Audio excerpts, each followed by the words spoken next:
Little girl interrupts the billionaire's speech, and what she reveals leaves everyone speechless. The Metropolitan Theatre was packed. 2,000 people filled every seat in the majestic auditorium, and at least a dozen television cameras were focused on the main stage, where Richard Hale spoke with the authority of someone who had built an empire from scratch.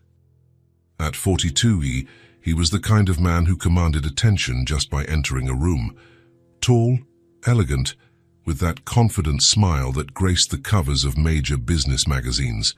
"Ethics in business is not optional," he said, gesturing confidently as he walked across the stage. "It's what separates real entrepreneurs from opportunists. When you build something lasting, you need to look in the mirror every morning and like what you see." The audience hung on his every word.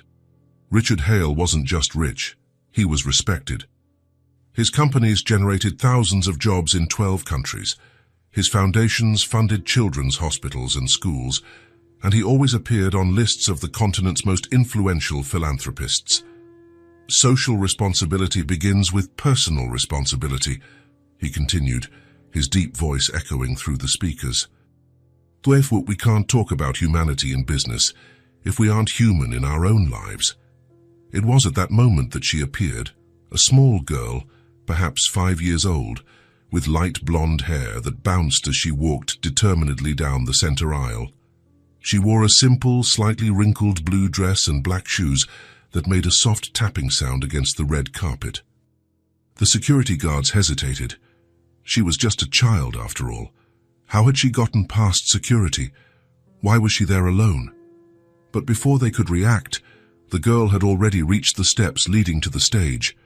Richard kept talking, but his attention shifted to the unusual movement in the audience. The girl was climbing the side steps of the stage with a confidence that didn't match her age. "Sir," she called out, her childlike voice cutting through the sound of Richard's microphone. The entire auditorium turned. The rustle of 2,000 people shifting in their seats created a strange echo. The cameras immediately focused on the child. Richard stopped mid-sentence, frowning. "What is it, honey?" he asked, trying to maintain a friendly tone. "Are you lost? Where's your mommy?"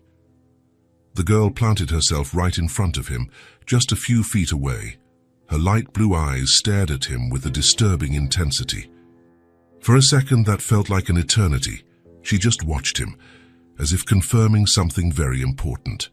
The silence in the auditorium was absolute. 2,000 people held their breath, waiting to see what would happen.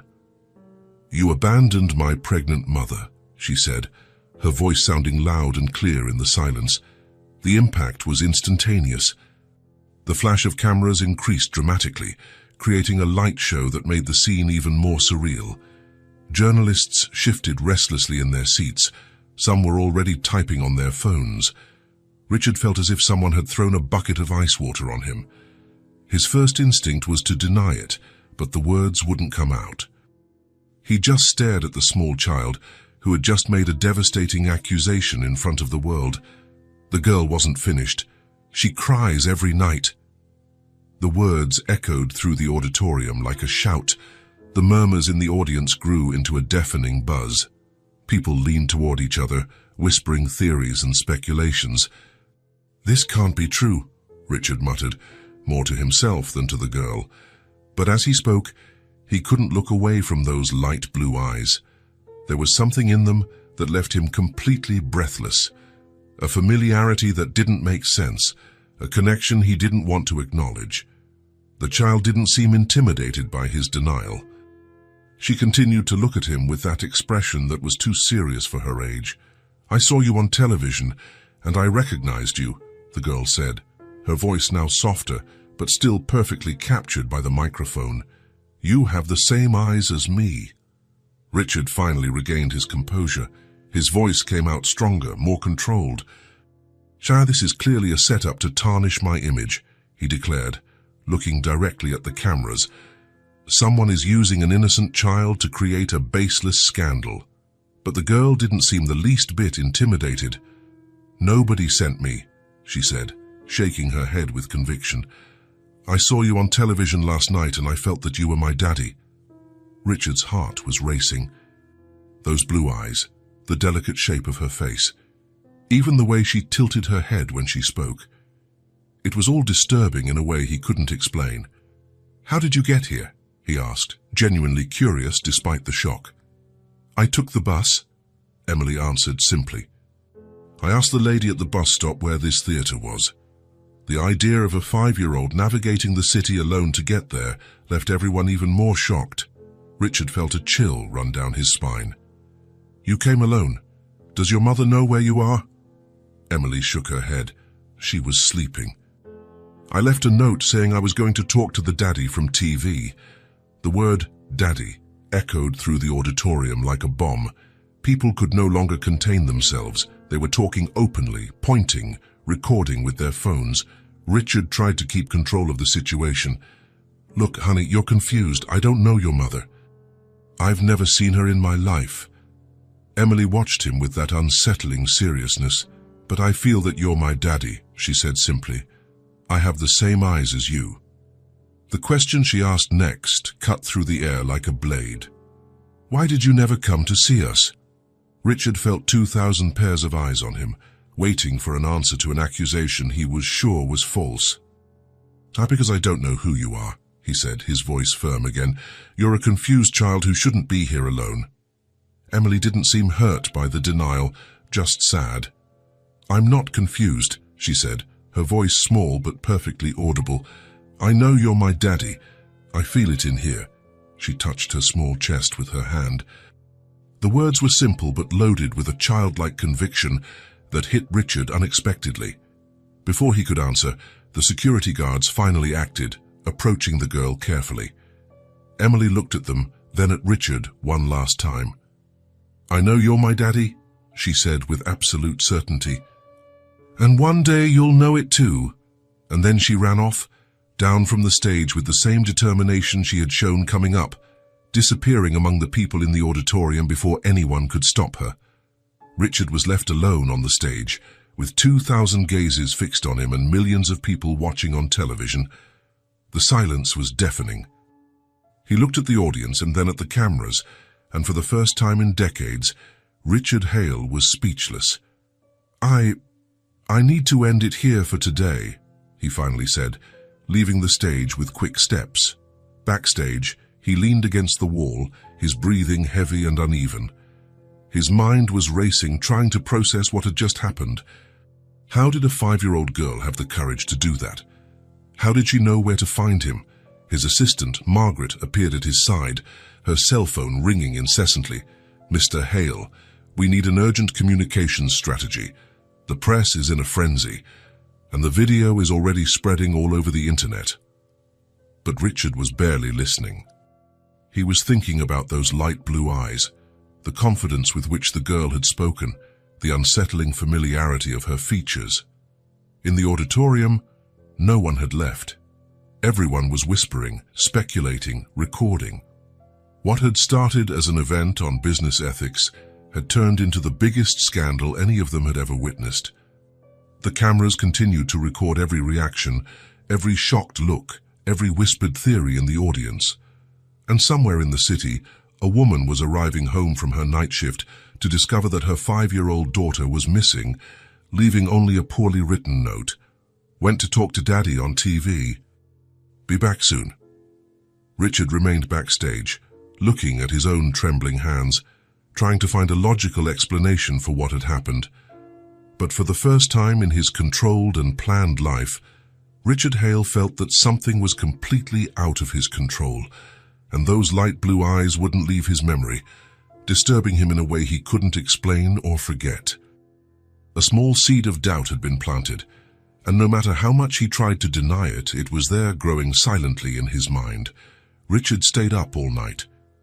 Every time he closed his eyes, he saw those light blue eyes looking at him with a conviction that disturbed him. The event had ended 12 hours ago, but he could still hear the girl's voice echoing in his mind. At 5:30 in the morning, he gave up trying to sleep and headed to the office. The city was still quiet, but Richard knew that as soon as the sun rose, his life would become a living hell. The video of the confrontation was already all over social media. At 6 o'clock sharp, he called Margaret. "I need you to put together an investigation team," he said without preamble. "I want to know everything about that girl. Full name, address, school, especially about the mother, everything." "I'm already on it, Mr. Hale. Our legal team is also preparing a strategy to deal with the press." "I don't want strategies," he interrupted. "I want facts." "I want information." Margaret hesitated on the other end of the line. She had worked for Richard for 8 years and had never heard him sound so vulnerable. "Sir, may I ask, is there any real possibility that the girl's accusation is true?" Richard was silent for a long moment. It was the question he had been avoiding since he left the stage. "Shall I just find the information on them?" he finally said. 3 hours later, Margaret was in his office with a thick folder in her hands and a cautious expression on her face. "The girl's name is Emily Jensen," she began, opening the folder. 5 years old, born in March. Lives with her mother, Clara Jensen, in a small apartment in the industrial district. Richard felt his stomach drop when he heard the name. Clara Jensen. Memories he had buried 6 years ago came back like an avalanche. "Clara Jensen," he repeated slowly, as if testing the weight of the name. "Do you know her, sir?" Richard got up from his chair and walked to the office window, looking out at the city stretching below. "I did. A long time ago." Margaret continued reading from the report. "Clara works as a waitress at Murphy's Diner during the day. At night, she works at a 24-hour diner. 2 jobs and 6 days a week." Richard closed his eyes. Clara had always been a hard worker, dedicated. When they met, she was finishing her degree in education, dreaming of becoming a teacher. "Their financial situation seems to be challenging," Margaret continued diplomatically. "The apartment is in an old building, low rent. Emily attends a public school in the neighborhood." "Is there anything else?" he asked. "Yes. And this is important." Margaret consulted her papers. "There's no father listed on Emily's birth certificate. The child was registered with only the mother's name." Richard felt like he had been punched in the gut. "There's one more thing, sir." Margaret hesitated. "I checked the child's medical records. Emily was born exactly 8 months and 3 weeks after the date you ended your relationship with Clara Jensen." The silence in the office was deafening. Richard could hear the ticking of the clock, the hum of the air conditioning, the distant noise of traffic. "Get the car ready," he said suddenly. "I'm going to visit them. Sir, are you sure that's a good idea?" "Perhaps we should consult the lawyers first." "Margaret," Richard said, and there was something in his voice that made her stop immediately. "Get the car ready." The drive to the industrial district took 40 minutes in the morning traffic. Richard watched out the window as the landscape gradually changed. The mirrored skyscrapers gave way to older buildings, worn-out signs, and cracked sidewalks. The apartment was in a 3-story building with peeling paint on the exterior walls and an iron staircase that creaked with every step. Richard climbed slowly, each step increasing his anxiety. It had been 6 years since he'd seen Clara. 6 years since everything had fallen apart between them. He stopped in front of apartment door 2B and took a deep breath before knocking. The door opened after a few seconds, and there she was, Clara Jensen. She was 28 now, but she looked older. Her face was still beautiful, the same expressive brown eyes, the same mouth he used to kiss, but there were lines of exhaustion around her eyes. Her brown hair was pulled back in a practical ponytail, and she was wearing the yellow and brown uniform from Murphy's Diner. "Richard," she said finally, her voice calm but with a coldness he had never heard before. "Clara, may I come in?" She hesitated, then silently stepped away from the door. "Emily's at school," she said, as if anticipating his question. Richard entered the small apartment and immediately noticed the difference between this space and his penthouse. The apartment was clean and organized. Clara had always been meticulous but clearly simple. The sofa was worn but covered with a colorful blanket. The dining table had scratches and marks from years of use. The curtains were patched in a few places, and he could see the furniture was second-hand. On the wall, there were children's drawings. Flowers, houses, figures that looked like a woman and a girl holding hands. No father figure anywhere. "Do you want some coffee?" Clara asked, but her tone was formal, distant. "Please." She went to the small kitchen, and Richard followed her. The space was tight but functional. He watched as she moved efficiently around the room, preparing coffee in an old coffee maker. Her hands seemed rougher now, with small cuts, probably from her work at the diner. How did you find me?" she asked without looking at him. "My team investigated after what happened yesterday." Clara nodded, as if she expected that answer. "Of course. The powerful Richard Hale has a team for everything." There was bitterness in her voice, and Richard felt a pang of guilt. "Clara, about what happened yesterday at the theater." "Emily ran away," she interrupted, finally turning to face him. "When I got home from work at 2 in the morning and saw her note, I nearly died of despair. A 5-year-old child alone in the city. She said she saw me on television." "Yes." Clara turned on the coffee maker and leaned against the counter. "Emily has a habit of watching the news with me while we have dinner. Yesterday, when your speech was on, she stopped eating and just stared at the screen." Richard felt his heart race. "What did she say?" "She said, 'Mommy, that man has the exact same eyes as me. Do you think he's my daddy?'" The words hit Richard like punches. He leaned against the wall. "Shaz, and what did you say?" Clara studied him for a long moment. "I told her it was a coincidence, that a lot of people have blue eyes, but she didn't believe it. Emily is very smart, Richard, and very determined, traits that she inherited from someone." The irony in her voice was clear. The coffee maker beeped, and Clara poured the coffee into 2 simple mugs. They sat at the small table, and Richard watched Clara discreetly. She was different, more serious, more tired, but also stronger. There was a resolve in her shoulders that wasn't there before. "She asked me a lot of questions about her father last night," Clara continued. "It wasn't the first time. She's curious about these things." "And what have you always told her?"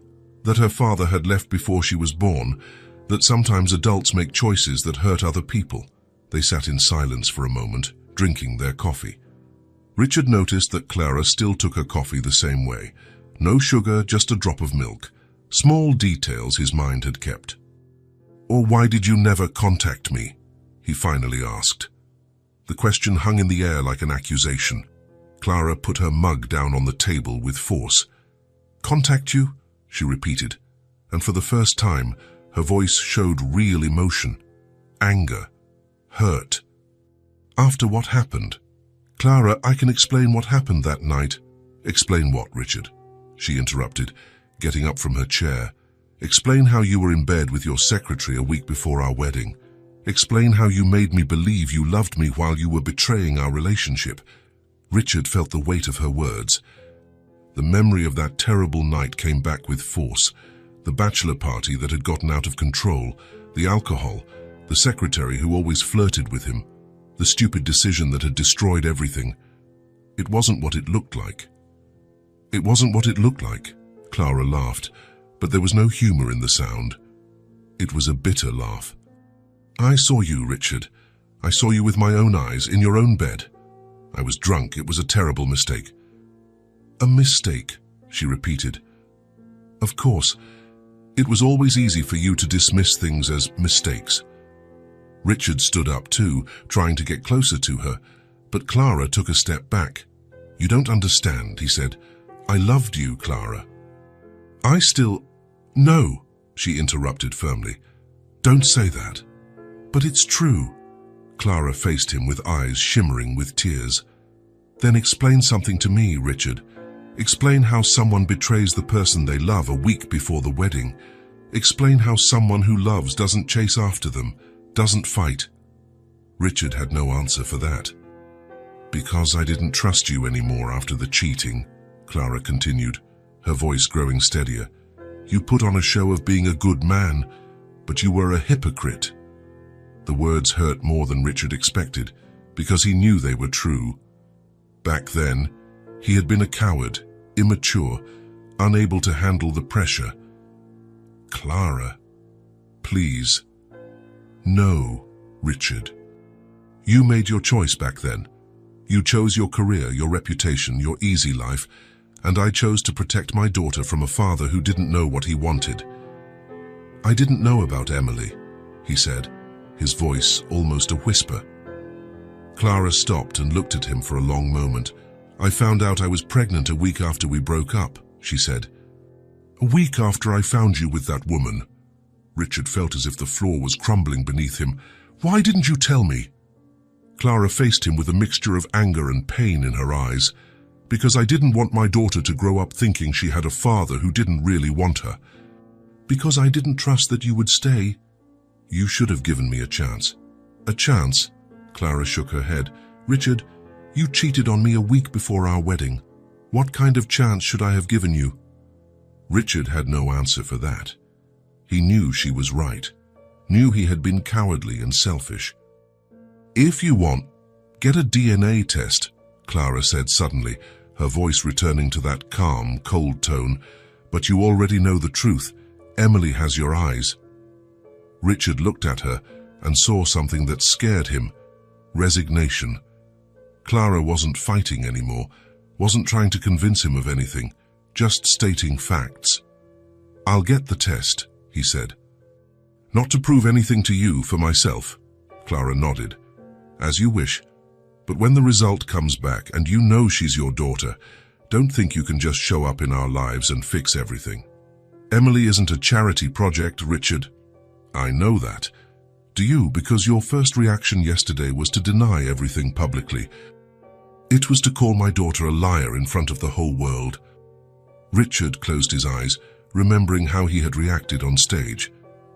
I was in shock. Emily was hurt too. She really thought you would recognize her, that you would be happy to see her. The guilt hit Richard like a hammer. How can I fix this? I don't know if you can, Clara said simply, and there was an honesty in her answer. But if you're going to try, you need to be sure this is what you really want, because Emily has suffered enough, Richard nodded. I'll get the test today, he said. And when the results come in? When the results come in, you'll have to decide what kind of man you really are, Clara interrupted. The same one from 6 years ago, or someone different. Richard left the apartment with his mind reeling. During the drive back, he couldn't stop thinking about their conversation. Clara was right about everything. He had been a coward, selfish, immature, and now he likely had a daughter who had paid the price for his mistakes. That afternoon, he took a DNA test at a private clinic. While waiting for the results, he spent the next few days obsessively remembering his relationship with Clara. She had been different from all the other women in his life.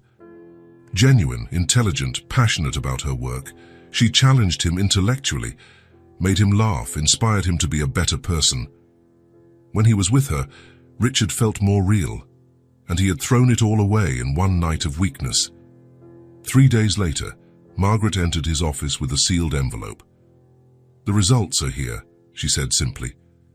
Richard took the envelope with trembling hands. For a moment, he just held it, knowing that his life would change forever when he opened that paper. When he finally read the result, the words jumped off the page.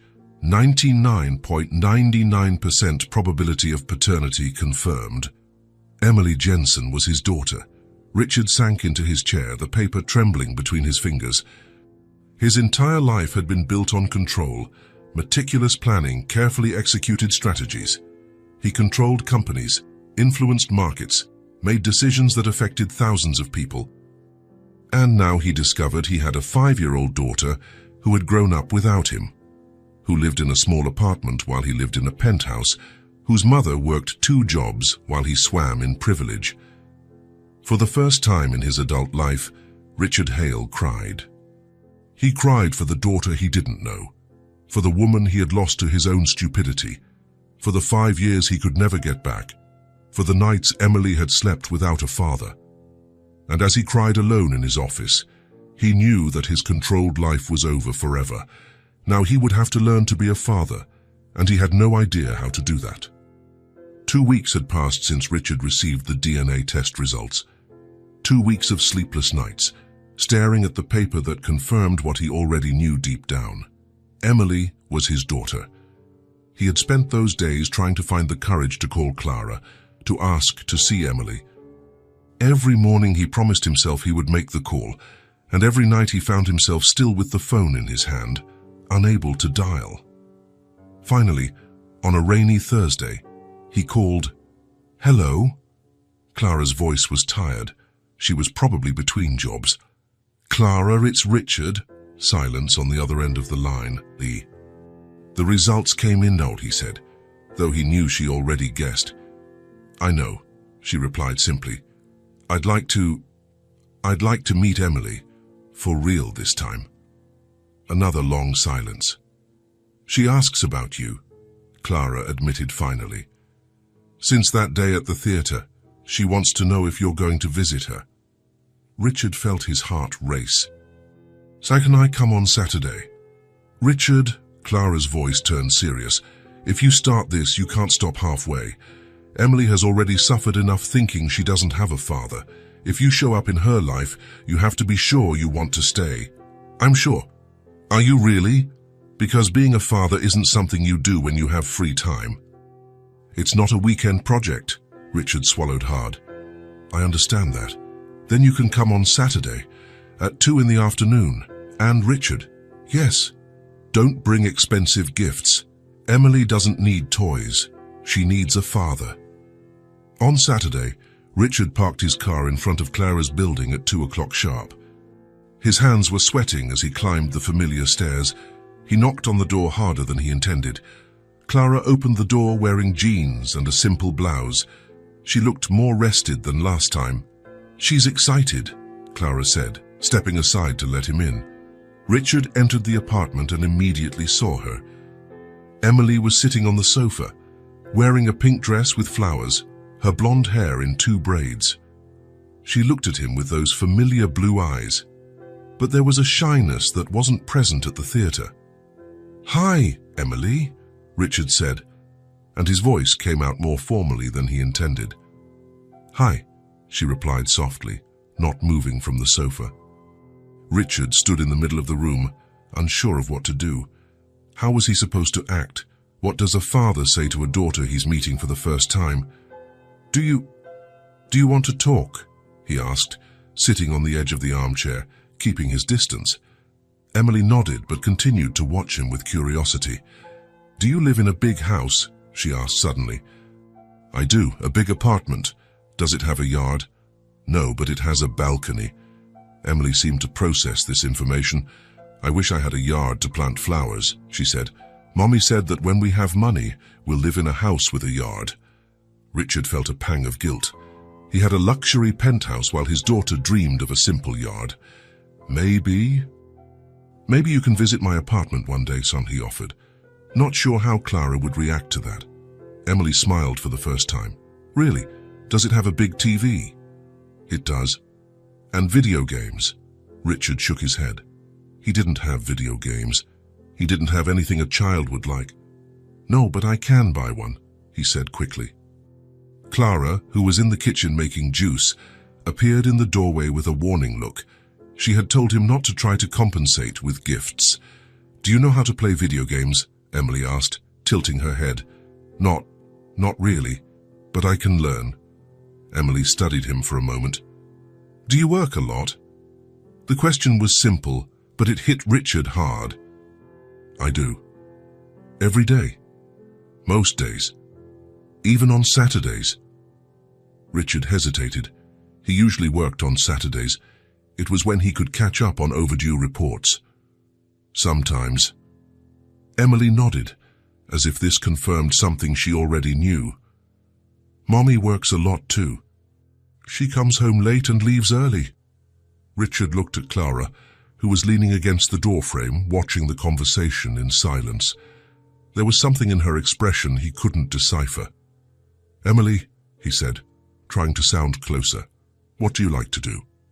"Drawing," she replied immediately, "and reading, and watching cartoons. And playing house." Can you show me your drawings? Emily got up from the sofa and ran to her room. Richard followed her, curious to see the space where his daughter lived. The room was small but cozy, a single bed with colourful sheets, a small wooden desk, and shelves full of books and a few toys. The walls were covered with drawings. "This one is me," Emily said, pointing to a drawing of a girl with yellow hair. "And this is Mommy." A figure with brown hair. Richard noticed that in almost all the drawings, there were only two figures, mother and daughter. He was nowhere to be found. "This drawing is of my school," Emily continued, showing another paper. "So when this is our house," there was something touching in the simplicity of the drawings, a child drawing her small but complete world. "You draw very well," Richard said, and he was sincere. "Do you want to draw with me?" Emily asked, grabbing a blank sheet of paper and some crayons. Richard looked at the paper and then at the girl. It had been decades since he had drawn. He didn't even know where to start. "I'm not very good at drawing." "It's okay, I'll teach you." Emily sat on the floor and patted the spot next to her, indicating where Richard should sit. He sat down awkwardly on the floor, his expensive suit wrinkling on the small rug. "What do you want to draw?" she asked. "I don't know." "What do you think?" "A house." Emily started drawing with quick, confident strokes. Richard picked up a green crayon and tried to make something that looked like a tree. The result was terrible. Emily laughed. "It looks like a giant broccoli." Richard looked at his drawing and had to agree. It was ridiculous, but Emily's laugh was the most beautiful sound he had ever heard. "Let me help you," she said, taking the crayon from his hand. When her small fingers touched Richard's hand, something happened inside him. It was as if someone had turned on a light that had been off for years. Her hand was so small, so warm, so confident. Richard froze, looking at that little hand on his daughter. His daughter was touching him, wanting to help him, to include him in her simple, pure world. For a moment, he couldn't breathe. "Daddy," Emily said softly, "are you okay?" The word "Daddy" hit him like a lightning bolt. Emily had called him Daddy naturally, without hesitation, as if it were the most normal thing in the world. "I am," he managed to say, his voice huskier than usual. Emily kept holding his hand as she helped draw the tree.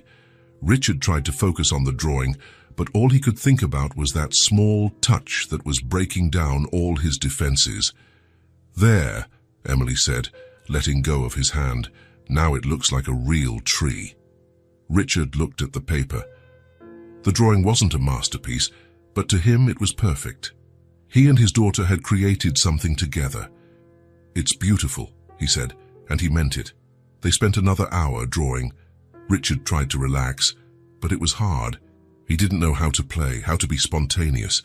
Every move felt forced, every word seemed inadequate. At 4 in the afternoon, his cell phone rang. It was the office. "Excuse me," he said, answering. "Mr. Hale, we need your approval for the Peterson Holdings contract." Richard listened as Margaret explained a situation that needed his urgent attention. It was important, but he looked at Emily, who had stopped drawing and was watching him talk on the phone. "I handle it on Monday," he said, hanging up quickly. "Was that work?" Emily asked. It was, but it wasn't important. A lie. It was important. But suddenly, sitting on the floor drawing with his daughter seemed more important than any contract. At 5 in the afternoon, Richard knew he had to leave. He had a business dinner at 8 and still needed to prepare. "I have to go," he said, getting up from the floor. Emily looked disappointed. "Already?" "I have a work commitment." "Will you come back?" The simple question caught him off guard. "I will, if your mom lets me." Emily looked at Clara, who was watching from the bedroom doorway. "Mommy, can he come back?" "If he wants to," Clara replied carefully. "I want to," Richard said quickly. "Can I come back next week?" "You can." Richard headed for the door, Emily following him. At the last minute, she ran and hugged his legs. "Bye, Daddy." Richard stood still, Looking at the blonde head resting against his legs, he hesitantly placed his hand on her hair. "Sabach, Emily." When he left the apartment, Richard was completely shaken. That simple hug had affected him more than any deal he had ever closed. Over the next week, he tried to maintain his normal routine, but it was impossible. Emily was always on his mind. In the middle of important meetings, he would find himself remembering her laugh, the way she had held his hand. The following Saturday, he returned. This time he brought a simple jigsaw puzzle. Clara frowned but said nothing. "You came!" Emily shouted when she saw him, running to hug him again. They put the puzzle together. Richard tried to be more present, more relaxed, but it was still difficult. He didn't know how to talk to a child, how to enter her world. His cell phone rang 3 times during the visit. The first time, he answered. The second, he quickly hung up. The third, he didn't even look at the device. Emily noticed. "Your phone won't stop ringing," she said. "It's work." "Do you always work?" Richard hesitated. "I work a lot, yes. More than Mommy." Richard looked at Clara, who was folding clothes in the living room, trying to give them privacy, but clearly listening to everything. "I don't know. Your mom works a lot too. But she's not on the phone when she's with me." The simple observation hit him hard. It was true. Even with 2 jobs, when Clara was home, she was truly present. "You're right," he admitted. "I'll try to be on the phone less." Emily smiled. "Promise?" "I promise." But it was a difficult promise to keep. The following week, Richard tried to keep his cell phone away during meetings, but it was impossible. His companies needed him constantly. Clients called Coparsi, problems arose, decisions had to be made. On the 3rd Saturday, he arrived late. A meeting had run long, and by the time he finally managed to leave, it was already 3:30 in the afternoon. Emily was at the window, waiting. "You're late," she said when he arrived. "I'm sorry. I had a meeting that—" "There's always a meeting," she interrupted, and there was a sadness in her voice that made him stop. Richard looked at her, then at Clara, who was watching in silence. "Emily, It's okay," she said, but Richard could see it wasn't okay. "You're busy." They played for 2 hours, but Richard noticed that Emily was different. Less spontaneous, more cautious, as if she were protecting herself. When his cell phone rang at 6 in the evening, Emily just sighed. "You can answer it," she said. "I know it's important." Richard looked at his phone, then at his daughter. For the first time, he didn't answer. "It's not more important than you," he said. Emily smiled, but Richard realized that the trust had been shaken. On the 4th visit, he noticed the pattern that was forming. He arrived late, left early, always kept his phone in hand. Emily just wanted his presence, his full attention, but he couldn't give her that. During the week, he reflected on this. He was trying to be a father the way he did everything in life, calculated, controlled, dividing his attention among multiple priorities. But being a father didn't work that way. Emily didn't want a part of him. She wanted all of him, and Richard realized he was at a crossroads. Either he fully embraced the role of a father, dedicating real time and genuine energy to Emily, or he would continue to hurt her with his partial presence. He couldn't be a part-time dad. That would be worse than not being a father at all. The question that haunted him was he really ready to change his entire life for a 5-year-old girl he barely knew? The answer terrified him, because he still didn't know what it was. On the 5th visit, Richard made a promise. "Next Saturday," he said, watching Emily arrange her drawings in a careful pile. "I'll come earlier, at 10 in the morning. We can spend the whole day together." Emily stopped what she was doing and looked at him with shining eyes. "Ja, the whole day. The whole day. No meetings, no phone, no work. Do you really promise?" Richard hesitated for just a second before answering. "I promise." Emily jumped for joy and ran to hug him.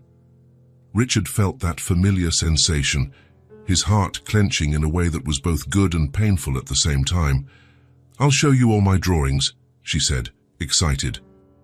And we can play house and I'll teach you how to make cookies like Mummy taught me, and...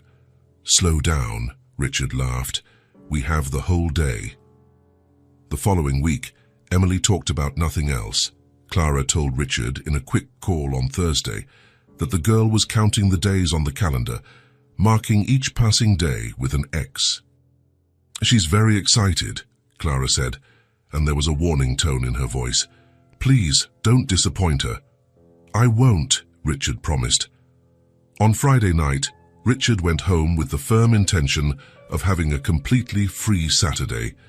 He shut down his office computer, left the reports on his desk, and told Margaret he didn't want to be disturbed for any reason. Saturday morning at 9 o'clock, he was getting dressed to leave when the phone rang. It was James Morrison, CEO of Morrison Industries, one of Richard's biggest clients. Richard, we need to talk urgently. There's been a problem with the merger contract. Their lawyers found a clause that could jeopardize the entire deal. Richard looked at the clock. 9:15. There was still time to resolve this and get to Clara's apartment by 10. Can it be quick, James? I have an important appointment at 10. It won't be quick. We'll need at least 3 hours to review all the documents and prepare a counter-proposal. Richard felt his stomach sink. James, I can't today. Richard, we're talking about $40 million. If we don't resolve this today, they could cancel everything on Monday. $40 million, the kind of deal that could affect hundreds of jobs, that could change the future of his company. Richard looked at the clock again. 9:20. Where are you?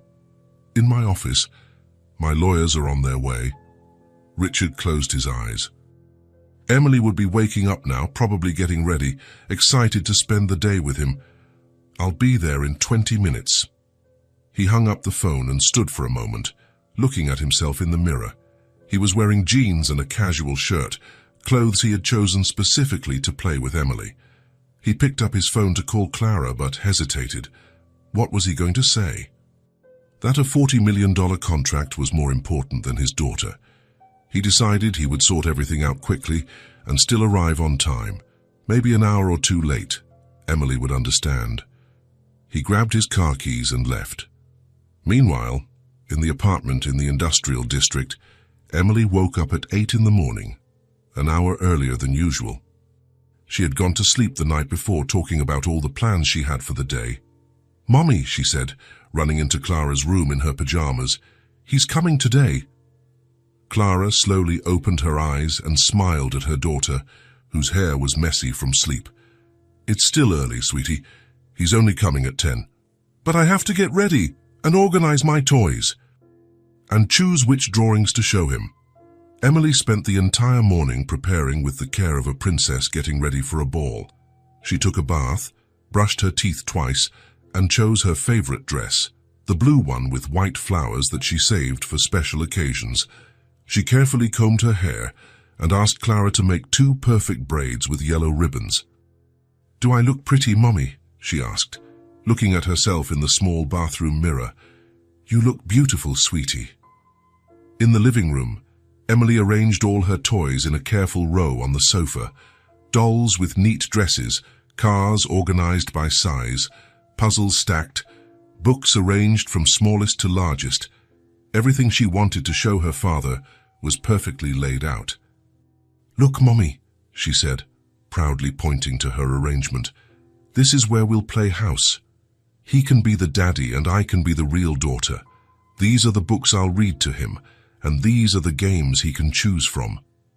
Clara watched her daughter with a heavy heart.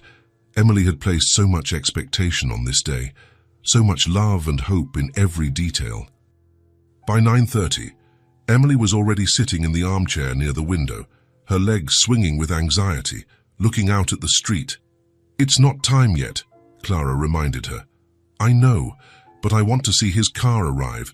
I want to wave from the window. At 10 o'clock sharp, Emily was still at the window, now more tense, watching every car that passed. He said 10 o'clock. Right, Mommy? She asked, without taking her eyes off the window. He did. Maybe he's stuck in traffic. At 10:15, Emily started making up explanations. Maybe his car broke down, or maybe he's looking for a parking spot. At 10:30, Emily started to get restless, shifting in the armchair.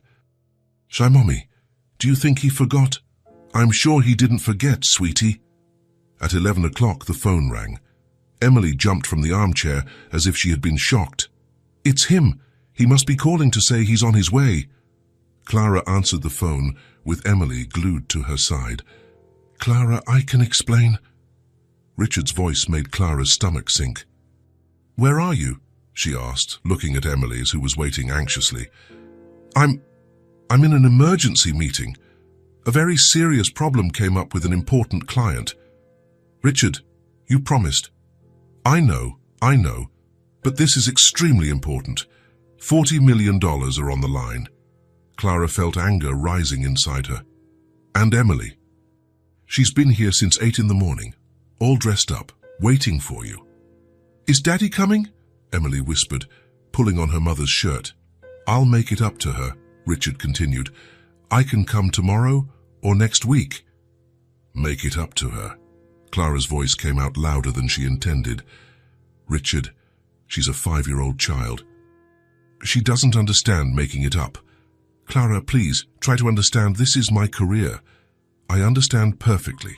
You haven't changed at all. You're still the same selfish man from 6 years ago." Clara hung up the phone with force. Emily, who had heard the conversation, asked in the smallest voice Clara had ever heard, "He's not coming?" Clara looked at her daughter, all dressed up, in her special dress, her eyes full of expectation, and felt her heart shatter. "No, sweetie. He had an important problem at work." Emily didn't say anything for a long moment. She just nodded slowly and went back to the window. "Maybe he'll come later," she said softly, "when his work is finished." Clara knew he wouldn't come. She knew Richard well enough to know that when he got involved in a work situation, the rest of the world ceased to exist. The hours passed with painful slowness.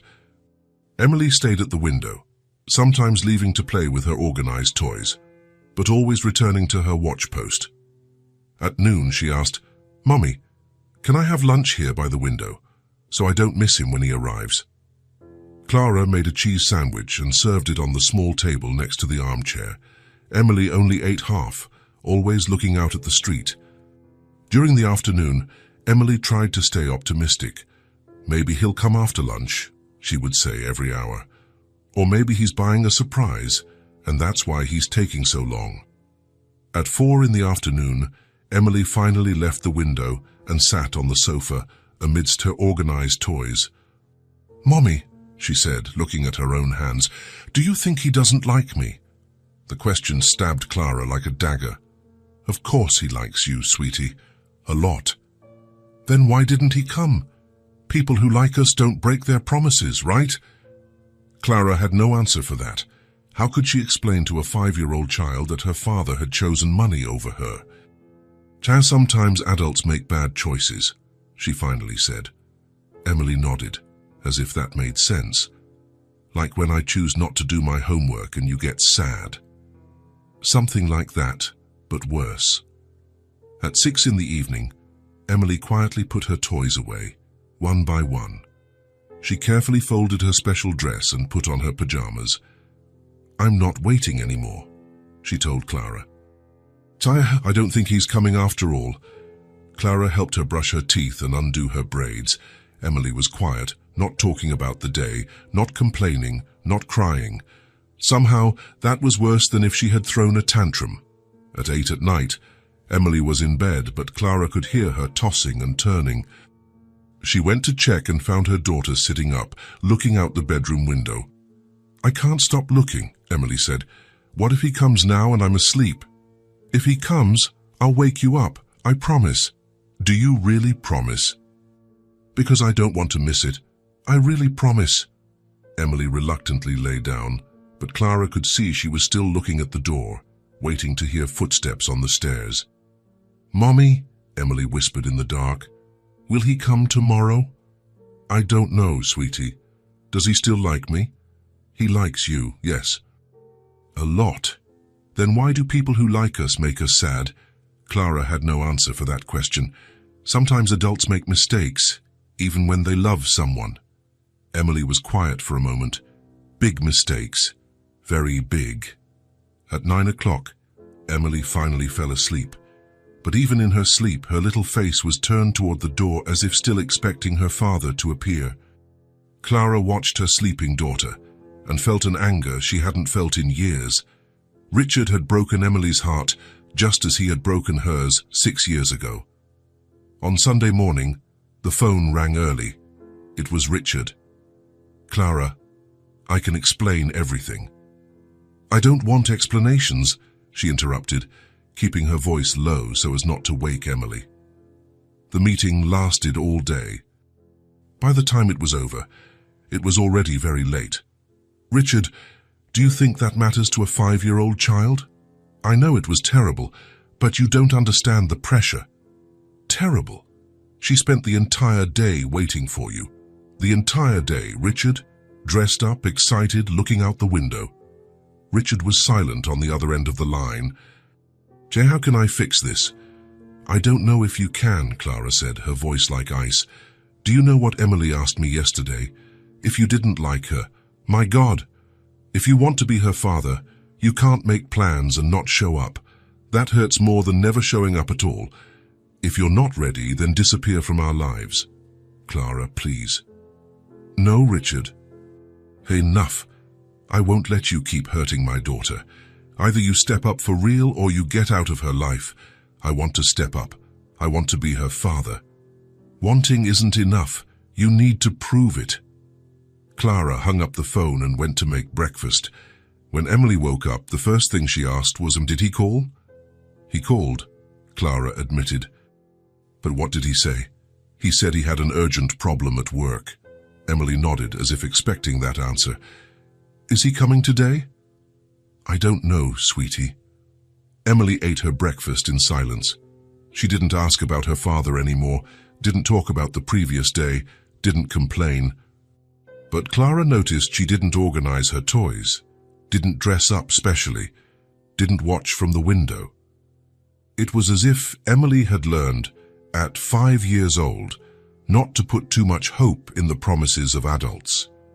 During the day, Emily played normally, but there was something different about her, a caution that wasn't there before. At night, when Clara was putting Emily to bed, the girl asked a question.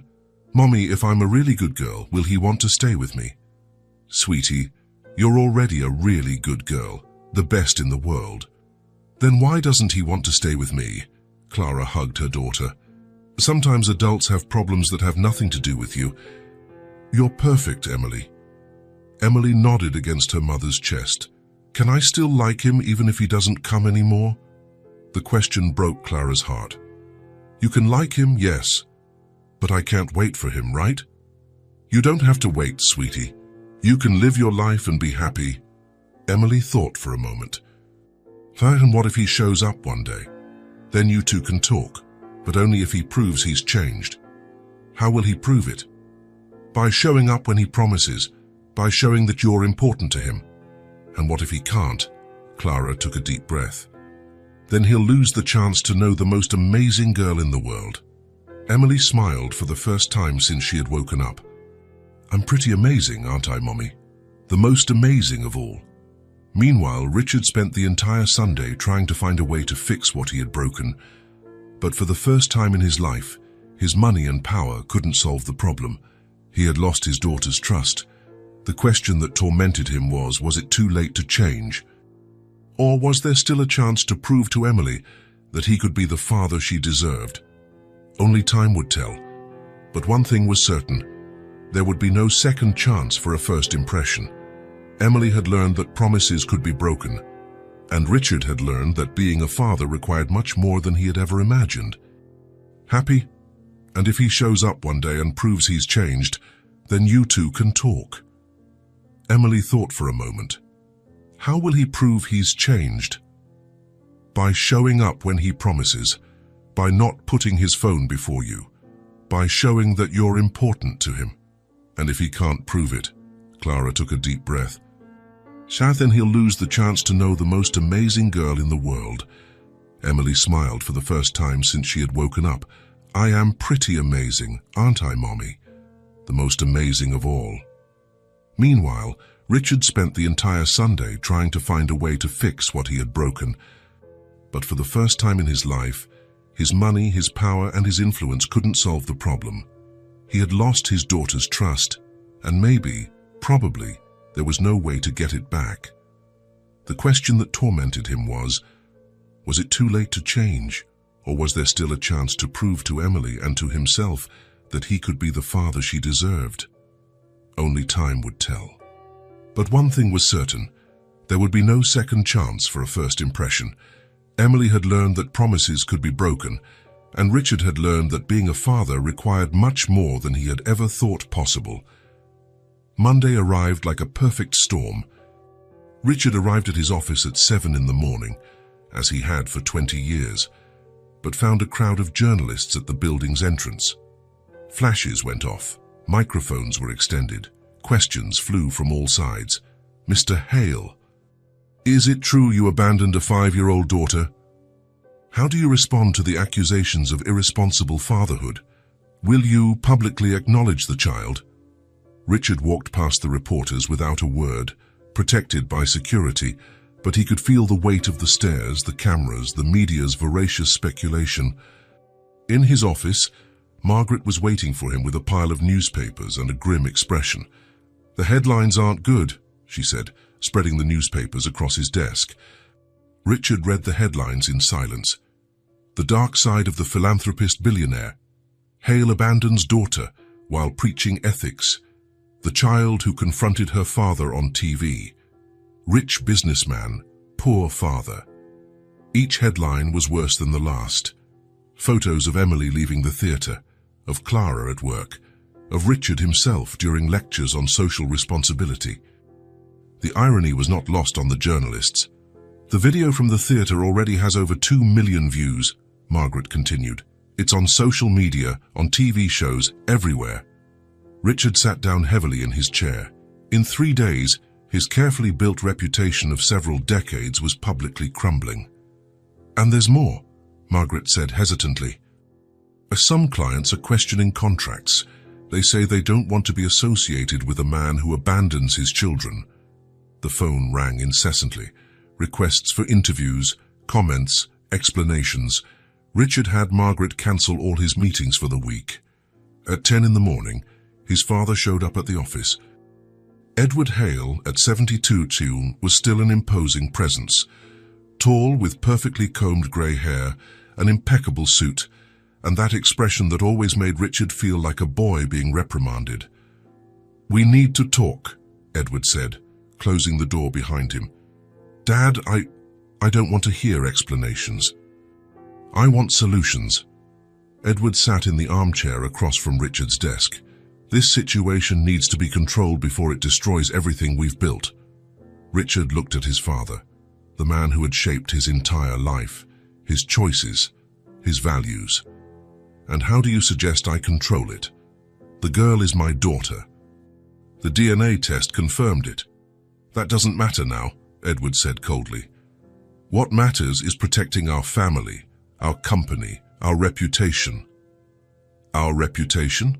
Richard, do you have any idea how many jobs depend on Hale Industries? How many families depend on us? Are you going to sacrifice all that because of a past mistake?" His father's words irritated him.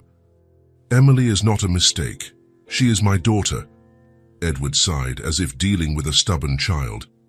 "Listen, son, you can handle this discreetly. Set up a generous allowance for the mother, secure the child's future, but maintain a public distance. Over time, people will forget. That's how the world works, Richard. You should know that by now." Richard watched his father for a long moment. There was something in the way Edward spoke, a certainty that went beyond simple concern for his reputation. "Why are you so worried about this, Dad?" "Because I'm your father. Because I care about your future. Or because you know more about this situation than you're letting on." Edward hesitated for a fraction of a second, long enough for Richard to notice. "What are you talking about?" "I'm talking about how you reacted when you met Clara. I remember you saying she wasn't right for our family. She wasn't. And the facts proved me right. What facts? Edward got up from the armchair and walked to the window. Richard, you need to understand something.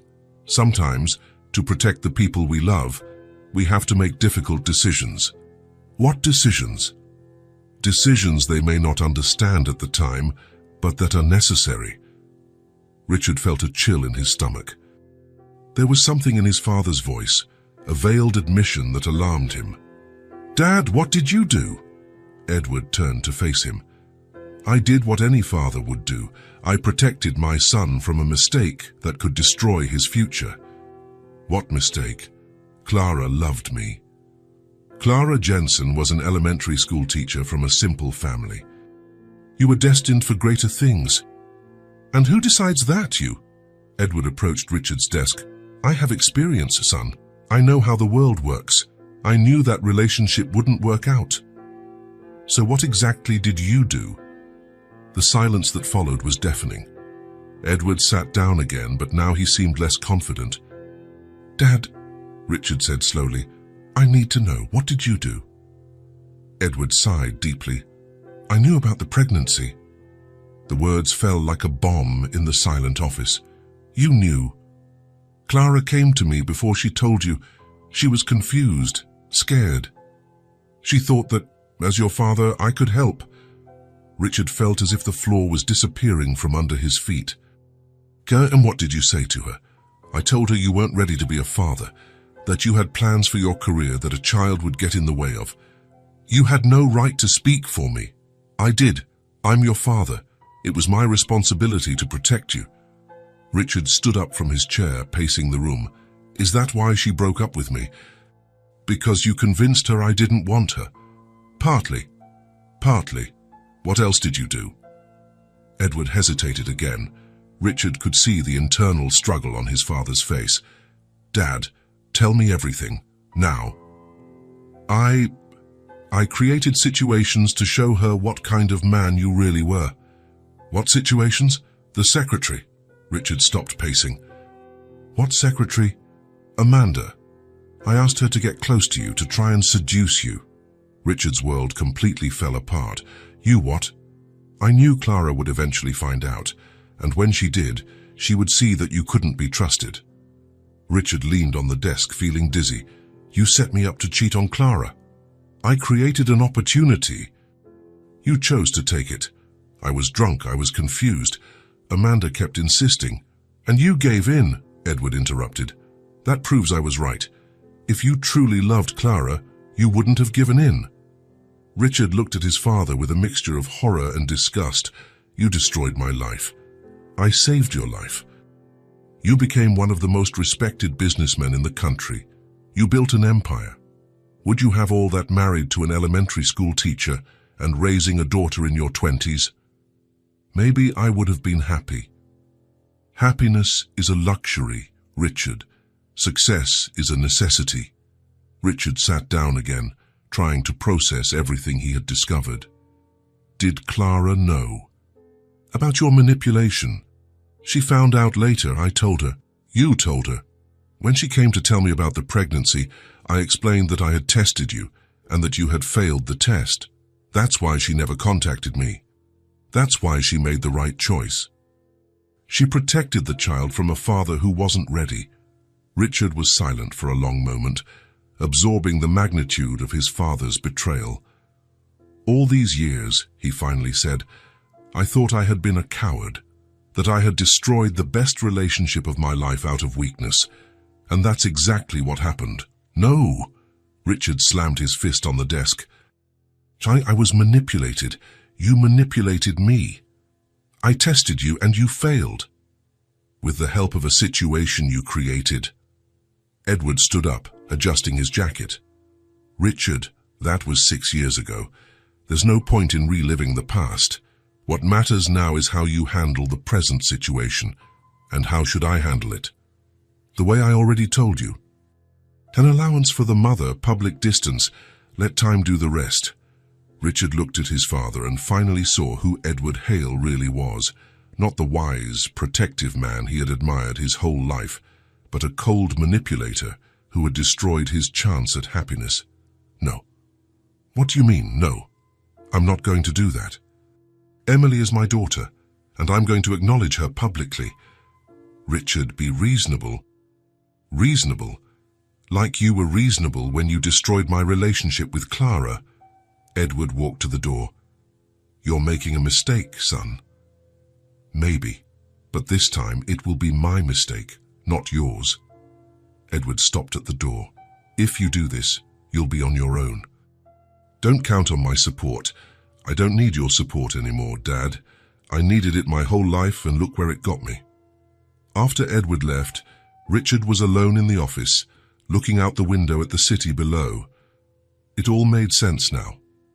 The way Clara had reacted to the betrayal, how she had refused to listen to his explanations, how she had disappeared from his life so completely. She hadn't just discovered an affair. She had discovered that everything, the relationship, the trust, the future they planned together, had been a game for his father. But there was one truth Richard couldn't ignore. Even though he was manipulated, he had made the choices. He had given in to Amanda's seduction. He had drunk too much. He had broken Clara's trust. His father had created the situation, but he had chosen how to react. And that choice had cost him 6 years of his daughter's life. Richard picked up the phone and dialed Clara's number. It was time to tell her the whole truth.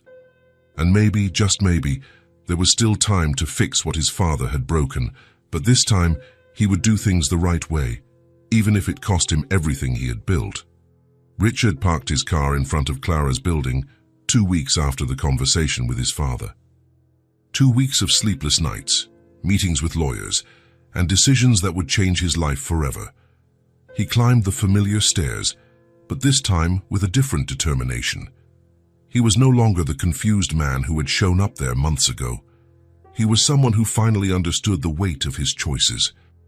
Clara opened the door, and Richard saw immediately that she was different too. There was a hardness in her eyes that wasn't there before. Richard, Emily's at school. Actually, I came to talk to you. Clara hesitated, then stepped away from the door to let him in. The apartment seemed smaller than he remembered. Or maybe it was because now he truly saw the life Clara had built alone, the daily struggle, the sacrifices, the strength it took to raise Emily without help. Coffee, she offered, but her tone was formal, distant. Please. They sat at the kitchen table, as they had done so many times in the past, but now there was an ocean of hurt between them. "And I found out some things," Richard began, "about what happened 6 years ago." Clara didn't answer, just waited. "My father knew about your pregnancy before I did." Clara's eyes narrowed. "You went to him first. He told me." "I was scared, Richard. I was confused. I thought he could help me find a way to tell you. And he convinced you I wasn't ready. He said you had plans for your career, that a child would ruin everything." Richard closed his eyes, feeling the anger he had felt in his office all over again. He lied. He lied. He did more than convince you. He set me up to cheat on you. Clara froze. "What are you saying?" "Amanda, the secretary. My father asked her to seduce me. He knew you would eventually find out." The silence that followed was deafening. Clara processed the information, and Richard could see the anger growing in her eyes. "So you were manipulated," she said finally. "I was, but that doesn't absolve me." Clara looked at him, surprised. "I had choices, Clara. Even manipulated, even pressured. I could have resisted. I could have trusted what we felt for each other. But I didn't." Richard leaned forward, his hands trembling. "I messed up. I was weak. I let my father push us apart. I gave in when I should have fought. I betrayed you when I should have protected you." Clara listened in silence, her eyes fixed on him. "I'm not worthy of your forgiveness. I know I'm not. But I want you to know one thing. I'm never running away again." "What does that mean?" Richard took some papers from the folder he had brought. It means that this morning I officially registered Emily as my daughter. It's right here. He showed her the updated birth certificate. Emily Hale Jensen. She'll have my last name if she wants, or she can keep just Jensen. The choice is hers. Clara took the paper with trembling hands. You did this. I did. And there's more. Richard pulled out other documents. I set up a trust fund in Emily's name. $500,000 now, plus $50,000 a year until she turns 18. After that, if she wants to go to college, it's all paid for. If she wants to travel the world, start a business, anything, she'll have the means. Clara stared at the papers, unable to speak. And there's more, Richard continued. I bought a house for you both. It's not a mansion, it's not extravagant. It's a simple house, 3 bedrooms, a yard in a good neighborhood, near an excellent school. Richard, let me finish. The house is in your name. Not mine, not Emily's. Yours, you owe me nothing. If you never want to see me again, the house is still yours. Clara finally found her voice. Why are you doing this? Because for 5 years, Emily didn't have a father. For 5 years, you raised our daughter alone, working 2 jobs, sacrificing. I can't get that time back, but I can make sure you never struggle again. Richard took a deep breath. And because I found out my father was right about one thing, I wasn't ready to be a father 6 years ago. But I'm ready now. Clara studied his face for a long moment. Do you think money solves everything? No, I know it doesn't. But it's a start. It's my way of showing I'm serious. And if I say I don't want any of this, that I'd rather keep living as I always have. Richard had prepared for this possibility. Then I'll respect your decision. But Emily will still be my daughter, and I'll still want to be a part of her life if you'll let me. Clara got up from the table and walked to the window. Do you know how many nights I've spent awake these past 5 years? How many times Emily asked about her father? How many times I had to explain why you weren't here? I imagine a lot. Not a lot, Richard. All of them. Every single night. The pain in her voice cut Richard's heart. Emily asked me if you didn't like her. A 5-year-old child questioning if she's worthy of her father's love. Richard felt his eyes burn. I'm so sorry. Sorry doesn't bring back 5 years, Richard. I know. Clara turned to face him. Do you want to know what hurts me the most? Richard nodded. It's not just that you weren't here, it's that you could have been. If you had trusted me, if you had fought for us, if you had stood up to your father, Emily could have grown up with her dad. You're right about everything. I'm tired of being right, Richard. I'm tired of carrying everything alone. Richard stood up too. Then let me help. Not as a way to redeem myself. I know that's impossible. But as Emily's father. Clara looked at the papers on the table again. You did all this without even talking to me. I did, because regardless of your answer, Emily is my daughter. And she deserves to have financial security. And if I forbid you from seeing her, Richard swallowed hard. I would respect your decision, but I would beg you to reconsider. Clara was silent for a long moment. Words don't erase years of abandonment, Richard. I know. Trust isn't rebuilt overnight. I know that too. And Emily? Emily learned to live without a father. I don't know how she'll react to suddenly having one. Richard moved closer, but kept a respectful distance. Then let me try, slowly, on her time, on your time. Clara sighed deeply. If I agree, and that's a very big if, it would be with conditions. What are they? Emily comes first, always. If you make plans with her, you show up. If you promise something, you keep it. There's no meeting, contract, or emergency that justifies disappointing her again. I agree. Second condition, you don't try to buy me. The house, the money, that's fine. But don't think it gives you any rights over me. Understood. Third condition, if at any point I think you're hurting Emily, it's over. There are no second chances. Richard nodded solemnly. I agree to everything. Clara returned to the table and looked at the papers again. I need to think. How much time do you need? I don't know. Days. Weeks. Maybe months, Richard nodded. I'll wait, for as long as it takes. He walked to the door, then turned back. Clara? Yes? Thank you. For raising Emily alone, for protecting her, for being the amazing mother you are. Clara didn't reply, but Richard saw something soften in her eyes. When he left the apartment, he knew he had done everything he could. He had humbled himself, admitted his mistakes, offered everything he had. Now, for the first time in his life, he would have to wait for a decision he couldn't control. And strangely, that no longer scared him. For the first time in years, Richard Hale was doing the right thing. Richard spent 3 days planning every word of the announcement. There was no script for a situation like this.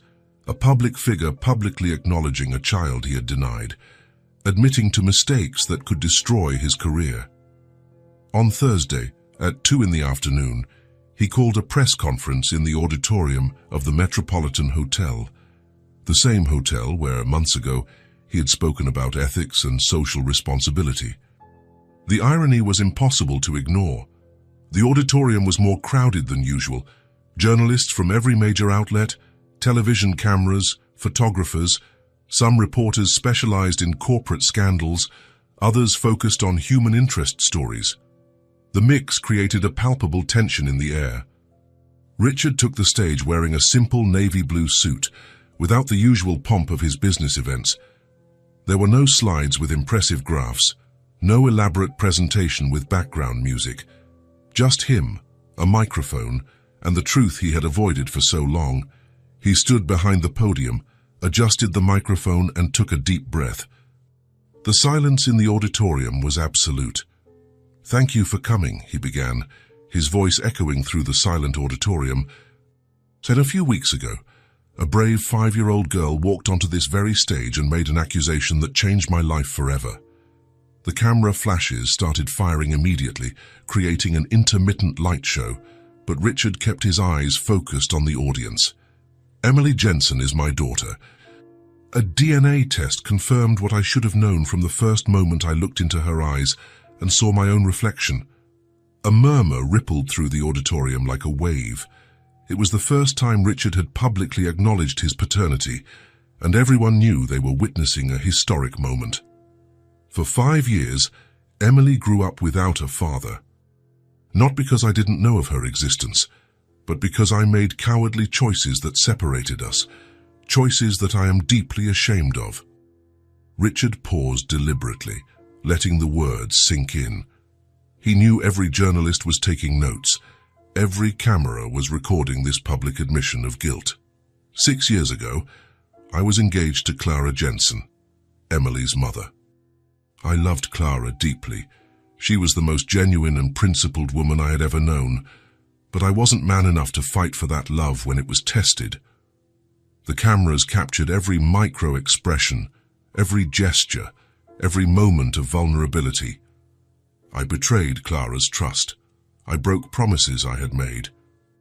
And by the time she found out she was pregnant, I had already destroyed any chance of us being a family.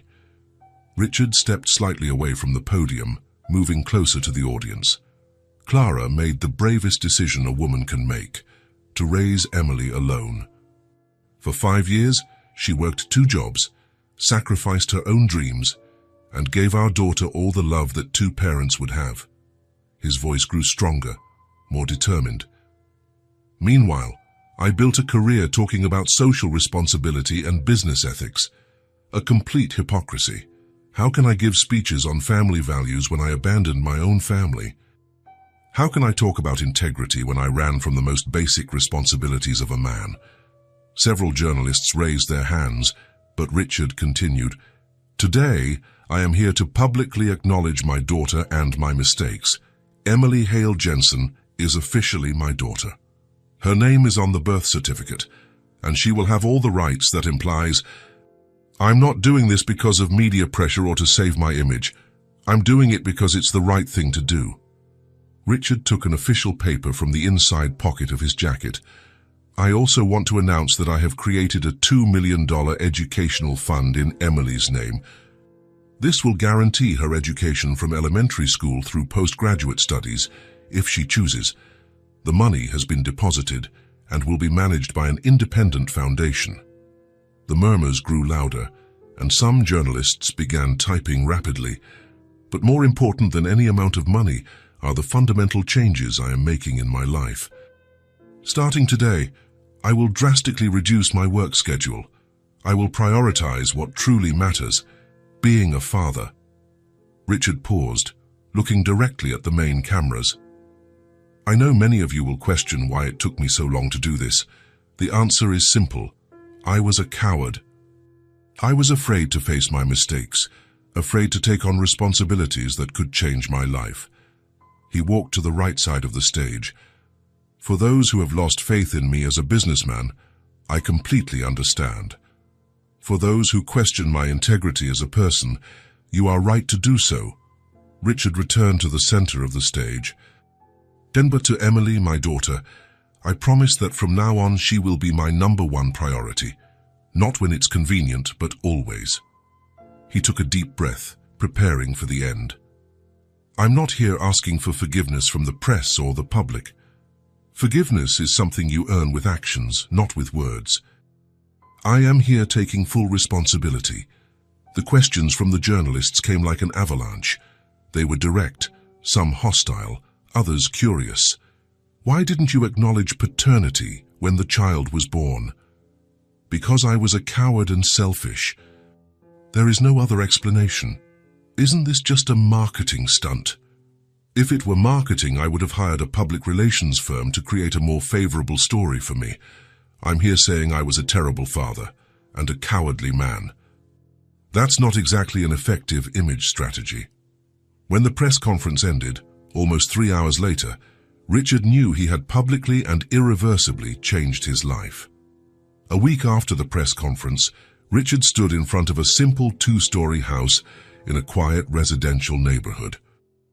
A tree-lined street, well-kept houses, a neighborhood where children played on the sidewalks and neighbors greeted each other by name.